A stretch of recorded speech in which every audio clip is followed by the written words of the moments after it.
ஓம் சிவாய நமக. உலகாலும் பிரபஞ்ச நாயகி அன்னை தஞ்சை மகா வாராகித்தாய் பொற்பாத மலர்களை வணங்கி மகிழ்கிறேன். அன்பிற்கு இனியவர்களே வணக்கம். கூட்டுத் தொழில் யாருக்கு லாபமின்மை தரும்? கூட்டுத் தொழில் யார் செய்யலாம், யார் செய்தால் அவங்களுக்கு லாபம் கிடைக்கும் அப்படிங்கிறது தான் இன்றைக்கி பார்க்க போகிறோம். 7ஆம் இடம் கூட்டாளி நண்பர்களை குறிப்பது, 10ஆம் இடம் தொழிலை சொல்வது. லக்னத்திற்கு 7-10 நல்ல நிலையில் நல்ல தொடர்பில் இருப்பவர்களுக்கு கூட்டுத் தொழில் அமையும். 7-10-11 பாகங்கள் நல்ல நிலையில் நல்ல தொடர்பில் இருப்பவர்களுக்கு கூட்டுத் தொழில் செய்து அதில் லாபமேன்மையை பெறுவார்கள். 7ஆம் இடத்திற்கு 10ஆம் இடம் 4ஆம் பாவம். 4ஆம் இடமும் நல்ல நிலையில் இருக்க வேண்டும்.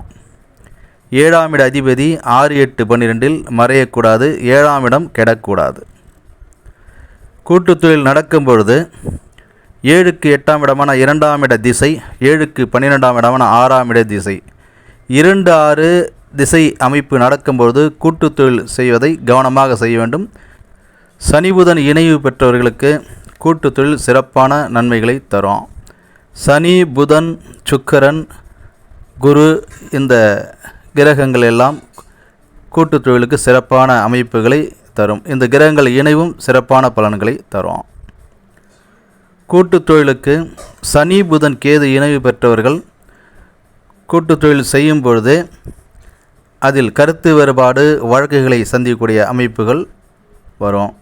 சனி புதன் செவ்வாய் இணைவு பெற்றவர்களுக்கும் வாக்குவாதங்கள் ஏற்படும்.